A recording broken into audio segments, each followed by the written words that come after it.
오늘 하나님 주시는 말씀은 창세기 50장 15절에서 21절 말씀입니다. 창세기 50장 15절에서 21절 말씀입니다. 제가 말씀 읽겠습니다. 요셉의 형제들은 아버지를 여의고 나서 요셉이 자기들을 미워하여 그들에게서 당한 온갖 억울함을 안 갚음하면 어쩌나 하는 생각이 들어서 요셉에게 전가를 보냈다. 아버지께서 돌아가시기 전에 남기신 유언이 있습니다. 아우님에게 전하라고 하시면서 너의 형들이 너에게 몹쓸 일을 저질렀지만 이제 이 아버지는 내가 형들의 허물과 죄를 용서하여 주기를 바란다 하셨습니다. 그러니 아우님은 우리 아버지께서 섬기신 그 하나님의 종들인 우리가 지은 죄를 용서하여 주시기 바랍니다. 요셉은 이 말을 전해 듣고서 울었다. 곧 이어서 요셉의 형들이 직접 와서 요셉 앞에 엎드려서 말하였다. 우리는 아우님의 종입니다.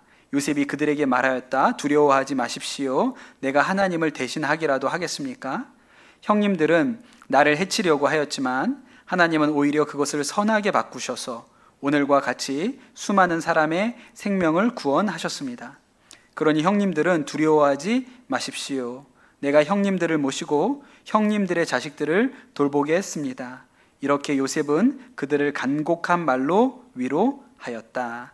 아멘. 하나님의 말씀입니다. 네, 작년 1월에 우리가 이 창세기 강해를 시작해서 지금 이제 8월 마지막 주일이잖아요. 이제 창세기 강해가 오늘로 끝나게 되겠습니다. 오늘 창세기 50장을 하면 이제 창세기를 다 마치게 되겠습니다.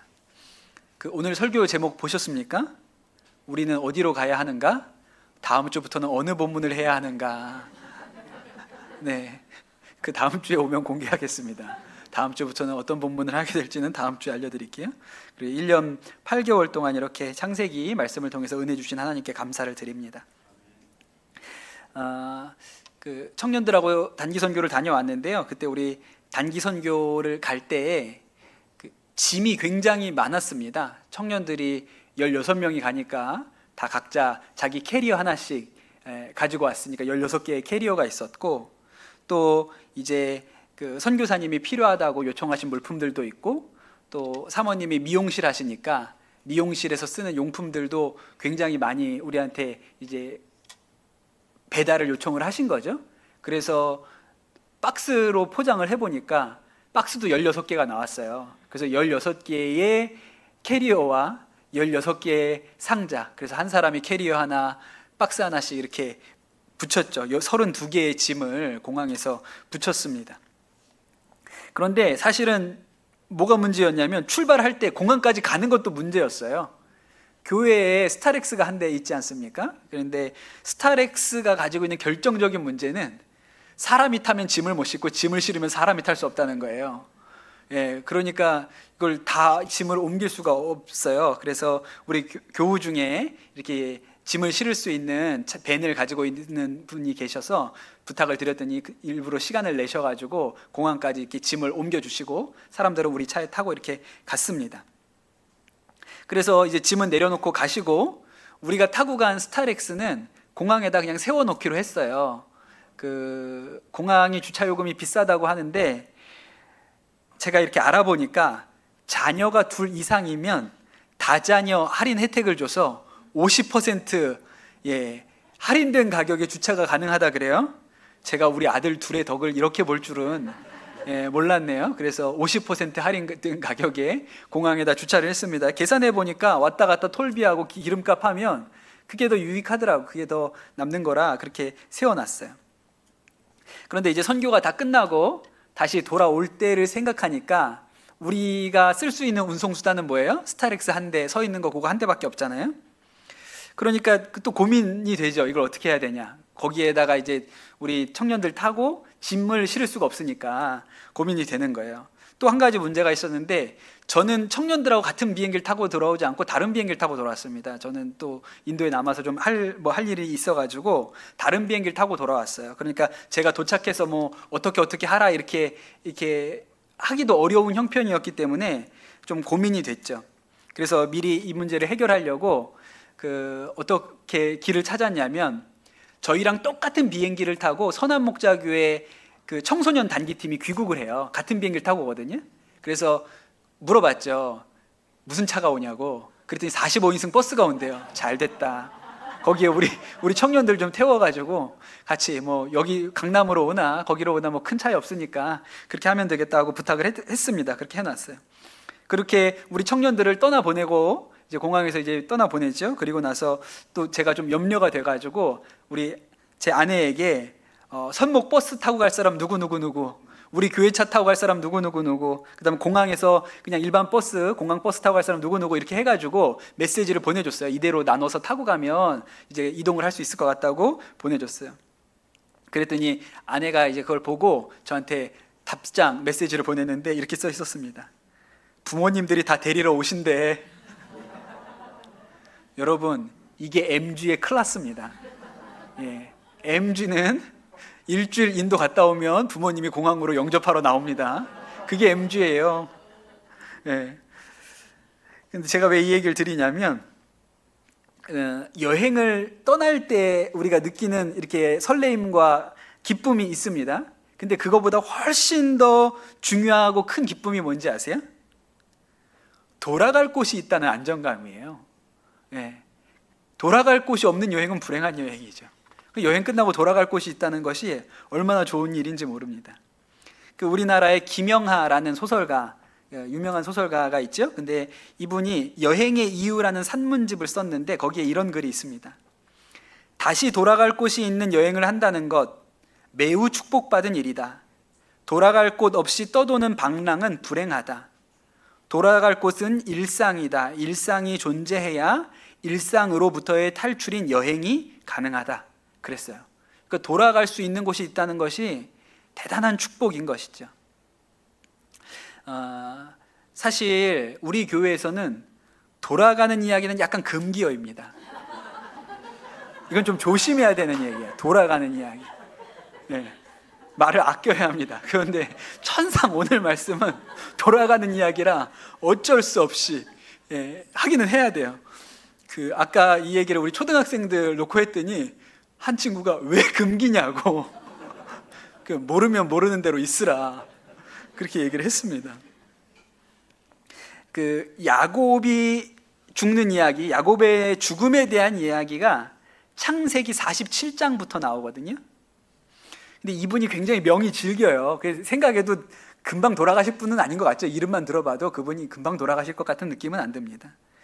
근데 돌아가실 듯 돌아가시지 않고 계속 뭐 돌아가실 것 같은데 또 누구 불러가지고 축복하고, 또 돌아가실 것 같은데 또 누구 불러서 축복하고, 계속 이런 이야기가 성경에 반복돼요. 근데 이렇게 자신의 죽음에 대해서 이야기하면서 야곱이 반복되어 이야기하는 것이 나를 이집트에다가 묻지 말고 조상들의 땅 가나안 땅에 묻어달라 이야기를 반복해서 하죠. 그리고 창세기 49장에 가면 이제 그 마지막 부분에 야곱이 드디어 하나님 앞에 부름을 받습니다. 그 마지막 순간에도 야곱이 이렇게 얘기를 합니다. 아브라함과 사라, 이삭과 리브가, 레아가 묻혀있는 막벨라 굴에다가 나를 묻어달라 그렇게 얘기를 하죠. 여기서 눈여겨볼 게 하나 있는데, 마지막에 야곱과 함께 무덤에 묻힌 사람은 누구예요? 레아예요. 그렇게 라헬을 좋아했지만 무덤까지 같이 간 사람은 누굽니까? 레아예요. 그래서 조강지처가 중요하다. 그 노래도 있지 않습니까? 우리나라의 민요, 조강지처가 좋더라, 써연료가 좋더라, 이런 노래도 있습니다. 조강지처가 그렇게 중요한 거죠. 요셉이 이제 아버지가 돌아가시고 나서 아버지 유언대로 그 시신을 가나안 땅으로 옮깁니다. 짧은 거리가 아니거든요. 열흘 이상 걸리는 먼 길인데, 가는 길에 그 시신이 다 부패할 수 있으니까요. 그런데 지금 이 요셉은 이집트의 총리니까 이 이집트에 아주 발달된 기술이 있죠. 뭐가 있어요? 시신이 썩지 않도록 방부 처리하는 기술이 발달되어 있어요. 그래서 이집트가 미라로 유명하지 않습니까? 그 죽은 사람들, 왕족이나 귀족들은 미라로 만들어서 그렇게 두었기 때문에, 그래서 이 야곱의 시신도 썩지 않도록 40일 동안 방부 처리를 합니다. 그리고 30일의 장례를 더 치른 후에 이제 바로 왕의 허락을 받고 이 장례 행렬이 가나안 땅으로 가죠. 성경을 보면 그 장례 행렬이 뭐 대단하였다 그렇게 기록을 합니다. 결국 야곱이 바라는 대로 그 헤브론에 있는 막벨라 굴에 야곱이 묻히게 됩니다. 전에도 말씀드렸지만 야곱이 자신이 묻히는 곳에 대해서 굉장히 중요하게 생각한 이유가 있어요. 왜냐하면 야곱이 곧 이스라엘입니다. 이스라엘이 곧 야곱이에요. 그러니 이스라엘은 하나님이 약속해 주신 땅에서 살아야 합니다. 가나안 땅에서 살아야 해요. 지금 이집트에 살고 있는데 이집트는 잠깐 머물러 온 것이고 그곳이 영원히 거할 곳이 아닙니다. 야곱이 이제 가족들을 데리고 처음 이집트에 내려왔을 때 바로왕 앞에 나가서 우리는 목축하는 사람입니다. 그렇게 자신을 소개하지 않습니까? 그러니까 자기 가족을 이집트 사람들이 다 싫어하는 목축업자, 불가촉 천민으로 만들어버린 이유가 뭡니까? 우리가 이 땅에 살 때 섞이지 않고 살아야 된다. 우리가 조금 힘들고 고생스러워도 섞여서 살면 안 되고 우리끼리 따로 떨어져 살다가 다시 하나님이 약속해 주신 땅으로 돌아가야 한다, 이렇게 생각했기 때문에 그가 자신의 가족을 불가촉 천민이라고 소개한 것이죠. 야곱이 마지막에 굳이 자신의 무덤을 그 가나안 땅에 쓰라고 한 이유는 그곳이 돌아가야 할 곳이기 때문이에요. 그러니 야곱의 무덤은 일종의 좌표입니다. 우리가 돌아가야 할 곳이 어디라고 콕 집은 거예요. 여러분, 좌표를 찍는 일이 되게 중요하죠. 우리가 어디를 갈 때도 내비게이션에 목적지를 잘 입력해야 됩니다. 전에 선한목자교회 제가 사역할 때 어떤 전도사님이 그런 얘기를 해요. 밤에 어디 갔다가 돌아오는 일이 있는데 집이 이제 선한목자교회 옆에 있으니까 선한목자교회를 치고 운전을 하고 왔어요. 와서 그냥 아무 생각 없이 운전을 하고 왔는데 도착해서 보니까 선한목자교회가 없는 거예요. 그래서 뭘 잘못했나 보니까 이렇게 보니까 다른 선한목자교회 앞에 와 있었다. 그러니까 선한목자교회라고 하면 안 되고 자기가 찾는 데를 정확하게 해야 되죠. 우리 교회는 무슨 교회예요? 강남 선한목자교회를 찾아야 올 수 있어요. 그냥 선한목자교회를 찾으면 딴 데로 가게 됩니다. 좌표 찍는 일이 중요하죠. 오늘 야곱이 자신의 무덤을 헤브론에 있는 막벨라 굴에 쓰라고 하면서 자신의 후손들에게 돌아갈 곳이 여기야 라고 가르쳐 준 거예요. 좌표를 찍은 것입니다. 근데 여러분, 오늘 말씀에 보면 또 다른 죽음 이야기가 등장을 합니다. 야곱이 먼저 죽고요. 50장에 49장 마지막에 야곱이 죽고 그 뒤에 요셉의 죽음의 이야기가 창세기의 마지막 부분을 장식하게 됩니다. 요셉은 110세에 죽었다고 성경에 나오거든요. 아마도 이 요셉의 나이를 계산해 보면 요셉이 야곱의 장례를 치렀을 때 나이가 56쯤 된다 그래요. 그러니까 그 후로 54년을 더 산 것이죠. 에브라임의 자손 3대를 봤다고 하니까 참 잘 살았습니다. 그리고 나서 이제 요셉이 죽을 때가 되었는데 자신의 자손들에게 내 무덤을 어디에 쓰라 그랬을까요? 아버지 야곱처럼 내 무덤도 가나안 땅에 그렇게 써줘 이렇게 얘기를 했을까요? 그렇지 않습니다. 요셉은 자신의 무덤은 이집트에다가 만들라 그랬어요. 이상하죠? 그렇게 야곱은 자신의 무덤을 가나안 땅에 쓴 다음에 자기의 자손들에게 돌아가야 될 때가 거기다 그렇게 말해줬는데 요셉은 자신의 무덤을 이집트에 쓰라 그랬어요. 왜 그랬을까요? 요셉이 죽기 전에 이렇게 얘기를 합니다. 하나님께서 반드시 너희를 돌보시고 너희를 이 땅에서 인도하셔서 아브라함과 이삭과 야곱에게 맹세하신 땅에 이르게 할 것이다. 그렇게 얘기를 해요. 돌아가야 된다고 얘기를 하는 것이죠. 그리고 한마디를 더 하는데 너희가 돌아가는 날에 나의 뼈를 이곳에서 옮겨서 그곳으로 가져가야 한다. 그렇게 얘기를 해요. 요셉이 왜 자신의 무덤을 이집트에 만들라고 했을까요? 야곱의 무덤은 가나안 땅에 있어요. 그러니까 백성들이 자기 자손들이 볼 때는 안 보입니다. 몰라요. 이게 시간이 10년, 20년, 100년, 200년이 지나면 가나안 땅에 우리 저 야곱 조상 야곱의 무덤이 거기 있는지 없는지 모르는 거예요. 그런데 요셉의 무덤은 어디에 있어요? 이집트에 있어요. 지나가면서 계속 보는 거죠. 그리고 늘 한마디씩 해요. 아들에게 한마디씩 합니다. 야, 이게 우리 조상 요셉의 무덤이야. 요셉이 이집트에서 총리까지 했던 분이야. 그리고 그분이 여기에다 묘를 쓰면서 뭐라 그랬냐면 나중에 우리가 다 돌아가야 될 때가 있다 그랬는데 돌아갈 때 우리가 이 무덤을 파헤쳐서 거기에서 그 뼈를 다 추려서 들고 가야 돼. 그렇게 얘기하셨어. 그러니까 대대손손이 그 무덤을 보면서 하는 얘기는 야, 우리가 언젠간 나갈 텐데 그때 이 무덤에서 유골을 다 파서 가지고 가야 돼. 이 얘기를 대대손손 하는 거예요. 그렇게 하려고 요셉이 눈에 보이는 곳에 자신의 무덤을 쓰라고 한 것이죠. 그리고 실제로 430년이 지나서 모세가 이 이스라엘 백성들을 이끌고 이집트를 떠나게 되지 않습니까? 그때 이집트 떠나는 날에 모세가 그 무덤을 파서 그 요셉의 유골을 수습을 해서 그것을 가지고 이집트를 떠나게 됩니다. 그러니 여러분, 야곱의 무덤도 그렇고 요셉의 무덤도 그렇고 우리에게 똑같은 이야기를 하고 있는데 이런 것이죠. 우리는 돌아갈 곳이 있다. 하나님이 약속하신 땅이 있다. 이 땅에서는 잠시 머무르는 곳이다. 그렇게 이야기를 합니다. 여러분, 시작할 때도 이야기를 했지만 돌아갈 곳이 있는 인생은 복된 인생이에요. 우리가 그렇습니다. 우리는 이 땅에 잠시 머뭅니다. 이 땅에서 사는 인생이 긴 것처럼 보여도 긴 게 아니에요. 그리고 이 땅도 전부가 아닙니다. 우리는 다 같이 돌아갈 곳이 있어요. 그곳이 하나님 나라입니다. 그러면 우리가 잠깐 동안 이 땅에 살 때, 긴 기간이 아니지만 이 땅에 살 때 뭘 하면서 살면 좋을까요? 오늘 말씀은 그 일에 대해서도 우리에게 알려줘요. 우리가 읽은 창세기 50장은 일종의 샌드위치 구조입니다. 햄버거 구조라고 해도 크게 다르지는 않아요. 앞뒤로 빵이 있고 가운데에 속이 있어요. 앞에 있는 빵은 야곱의 죽음의 이야기입니다. 그리고 끝에 있는 빵은 요셉의 죽음의 이야기예요. 그러니까 두 죽음 사이에 이야기 하나가 끼워져 있는 형편이에요. 그 이야기가 뭘까요? 야곱이 죽고 나니까 이 야곱의 아들들 마음에 불안한 마음이 생겼어요. 자신들이 요셉에게 지은 죄가 있지 않습니까? 그리고 요셉은 여전히 이집트의 총리고 권력이 있는 사람이에요. 아버지가 살아계실 때는 아버지가 살아계시니까 우리 형제들한테 어떻게 할 수가 없었지만 이제 아버지가 돌아가시고 나니까 혹시 요셉이 우리에게 복수하지 않을까? 혹시 요셉이 우리를 해코지하지 않을까? 이런 불안한 마음이 형들 안에 있었던 거예요. 그래서 형들이 요셉에게 편지를 씁니다. 아버지가 돌아가시기 전에 유언을 남기셨다고 그렇게 편지를 쓰는 거예요.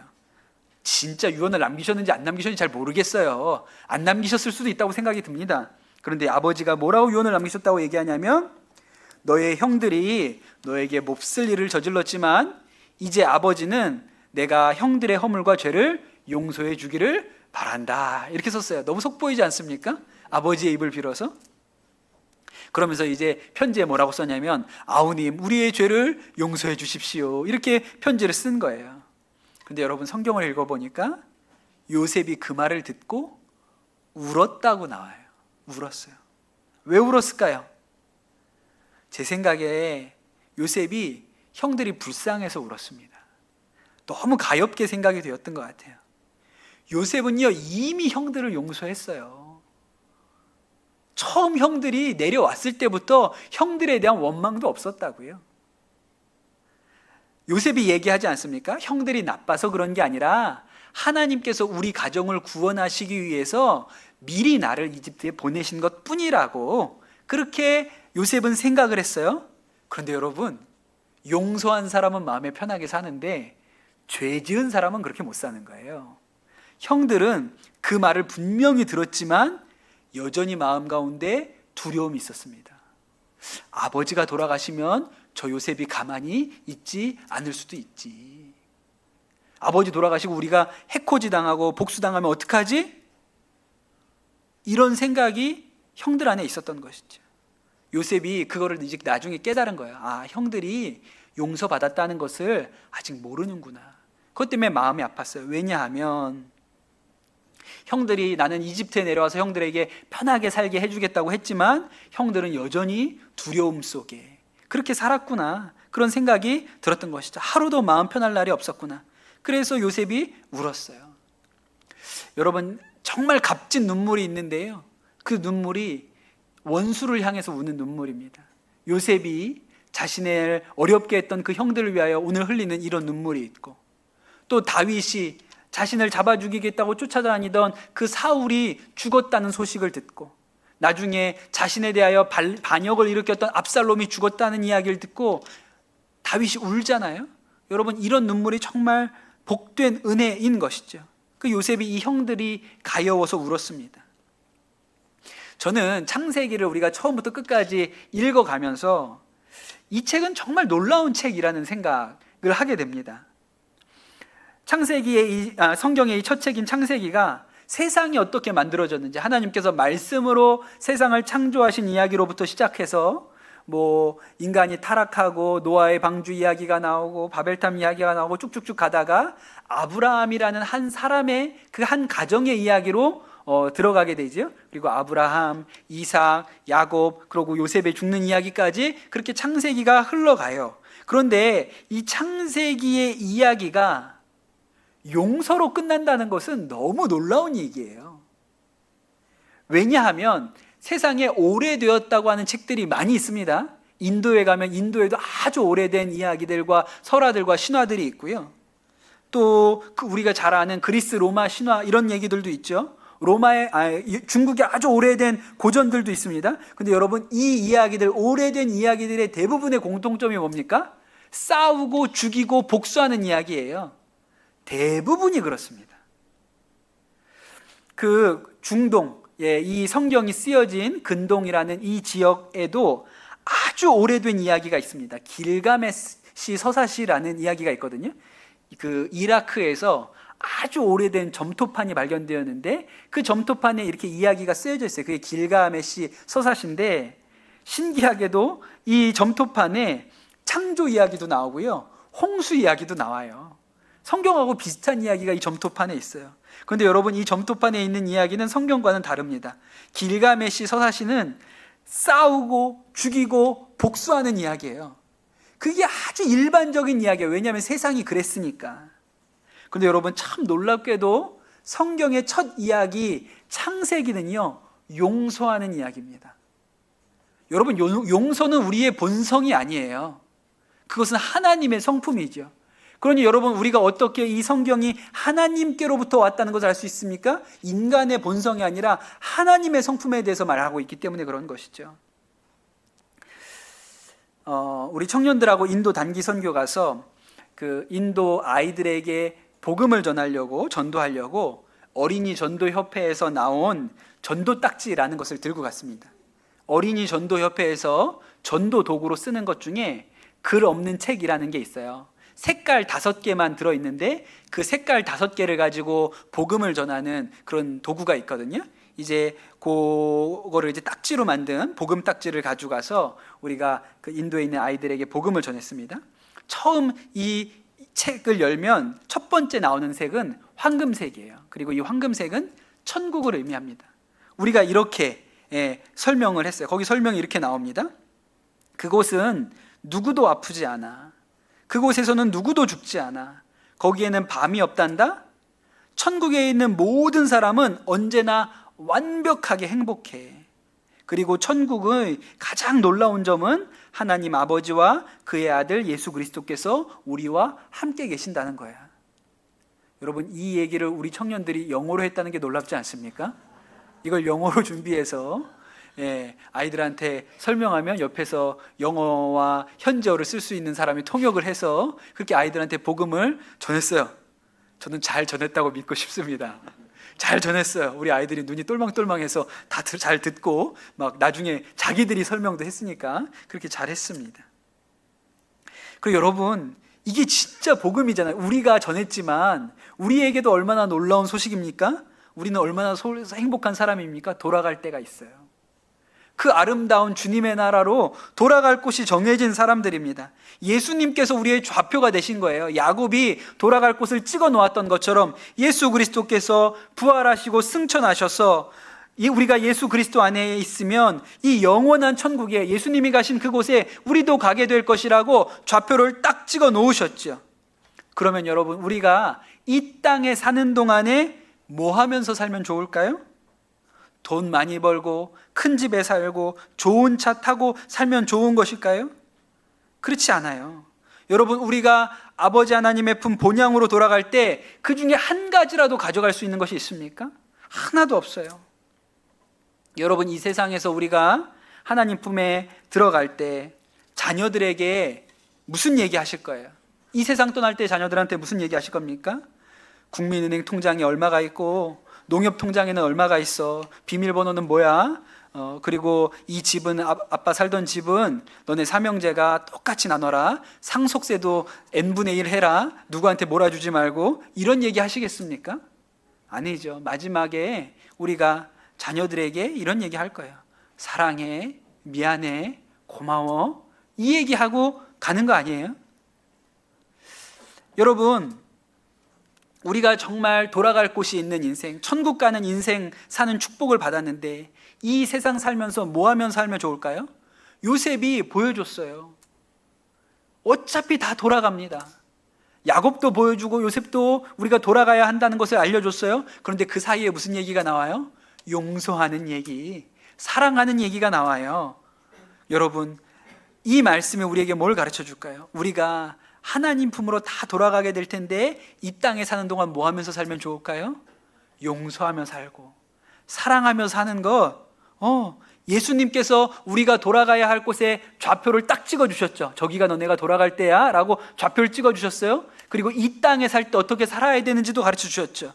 예수님께서 이 땅에 살 때 제자들을 끝까지 사랑하시고, 모자르고 어리석고 끝까지 예수님을 모른다고 했던 제자들을 사랑하시고, 십자가에 매달리셔서도 저들은 뭐 하는지 모릅니다, 주님 저들의 죄를 용서하여 주십시오, 그렇게 하셨잖아요. 그러니 여러분, 예수님께서 우리에게 알려주신 것은 짧은 인생, 길지 않은 인생, 어차피 다 돌아갈 텐데 이 땅에 살 때 우리가 해야 할 유일한 일이 있다면 사랑하면서 살아, 용서하면서 살아라, 그 얘기를 창세기부터 하고 계신 것이죠. 여러분, 우리가 왜 모여서 교회를 이룹니까? 왜 우리가 모여서 이 교회라는 공동체를 이루어요? 부흥하려고? 아닙니다. 부흥은 교회의 목적이 아니에요. 여러분, 우리가 교회로 모인 이유도 한 가지죠. 용서하며 살고 사랑하며 살려고 교회로 모인 것입니다. 그렇게 살다 보니까 부흥도 오는 거예요. 여러분, 이 창세기에 있는 이야기가 너무 놀랍지 않습니까? 우리가 다 돌아갈 때가 있다. 그런데 이 땅에 사는 동안은 용서하면서 살아야 한다. 그 이야기를 우리에게 알려주고 있는 것이죠. 여러분, 돌아갈 때가 있는 사람은 축복받은 사람입니다.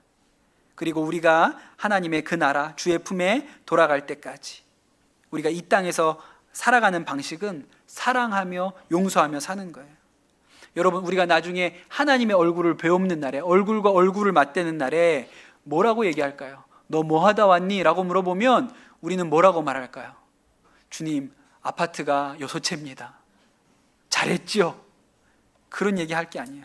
주님, 사랑하다가 왔습니다. 주님, 제가 용서하다가 왔습니다. 그러면 하나님께서 잘했다, 등 두드려 주시겠지요. 그래서 사도 바울이 그 유명한 고린도전서 13장에서 이렇게 얘기합니다. 지금은 우리가 거울을 보듯이 희미하게 보지만은 그때에는 얼굴과 얼굴을 마주하여 볼 것입니다. 지금은 내가 부분밖에는 알지 못하지만 그때에는 하나님께서 나를 아신 것 같이 내가 온전히 알게 될 것입니다. 그러므로 믿음, 소망, 사랑, 이 세 가지는 항상 있을 것인데 그 가운데 제일은 사랑입니다. 여러분, 우리가 이 땅에 짧은 인생 삽니다. 우리가 앞으로 하나님 품에 안겨서 영원히 살아갈 것에 비하면 이 땅에 사는 인생은 짧은 인생이죠. 여러분, 그 짧은 인생 엉뚱한 일에 허송세월하지 않으시고 사랑하면서 살고 용서하면서 살다가 하나님 앞에 칭찬받는 인생 사시게 되기를 예수님의 이름으로 축복합니다. 우리 같이 기도합시다. 주신 말씀 붙들고 기도하겠습니다. 하나님, 감사합니다. 복된 주일, 우리가 창세기를 이렇게 마무리할 수 있도록 인도하여 주시니 감사를 드립니다. 하나님, 우리가 이 아름다운 용서와 사랑의 이야기로 이 창세기가 마무리되게 하는 것을 보게 하시니 감사를 드립니다. 마찬가지로 우리의 인생이 끝날 때, 마무리가 될 때, 하나님께 부름받을 때 하나님, 우리의 인생에 대하여 용서하며 산 인생입니다, 사랑하면서 산 인생입니다 라고 고백할 수 있도록 우리의 삶을 인도하여 주시옵소서. 우리 안에 우리는 너무나도 부족하나 그러나 예수 그리스도께서 우리 안에 와 계시니 그 예수 그리스도를 따라 살아 우리가 용서하며 살고 사랑하면서 살다가 하나님 앞에 섰을 때 귀하다, 내 종아 칭찬받는 그런 아름다운 인생 살게 하여 주시옵소서. 우리가 오늘 이 예배에 나올 때 하나님께 예물 준비하여 나왔습니다. 하나님, 이 예물을 기쁘게 받아주시고 하나님 기뻐하신 일 가운데 이 예물이 사용되게 하여 주시옵소서. 이제는 우리 주 예수 그리스도의 은혜와 아버지 하나님의 크신 사랑과 성령님의 교통하심이 이제 주의 말씀을 듣고 돌아가는 우리 모든 강남 선한목자교회 성도들 위해 주께서 영원토록 함께 하시기를 간절히 축원하옵나이다. 아멘.